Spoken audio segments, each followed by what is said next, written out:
Julian Assange was released from prison on Monday and has left Britain, according to WikiLeaks. This follows a plea deal with US authorities, ending his long legal battle. Assange, now 52, was wanted by the US for publishing secret documents back in 2010. He faced 18 counts for releasing national security documents. This plea deal is expected to end his 14-year legal saga. Assange, who had been detained in Britain 5 years, pled guilty to conspiracy to obtain and share national defense information. He is set to appear in court in the Northern Mariana Islands on Wednesday. He is expected to be sentenced to 62 months in prison with credit for time already served, which means he could soon return to Australia. The Australian government said Assange's case had dragged on for too long and there was nothing to be gained by his continued incarceration. The government is certainly aware that Australian citizen Mr Julian Assange has legal proceedings scheduled in the United States.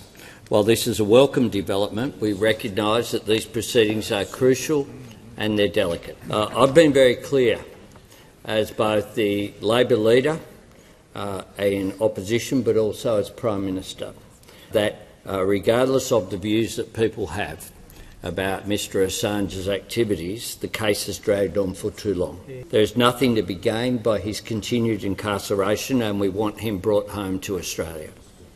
And we have engaged and advocated Australia's interests using all appropriate channels to support a positive outcome, and I've done that since very early on in my Prime Ministership. A video released by WikiLeaks showed Assange boarding a plane expected to refuel in Bangkok before heading to Saipan. His family expressed deep gratitude for his release. Assange had been held in Belmarsh prison since April 2019 and previously spent 7 years in Ecuador's London embassy to avoid extradition to Sweden. The plea deal came 2 weeks before he was scheduled to appeal his extradition to the US. President Joe Biden had been under pressure to drop the case, and the Australian government officially requested its end in February.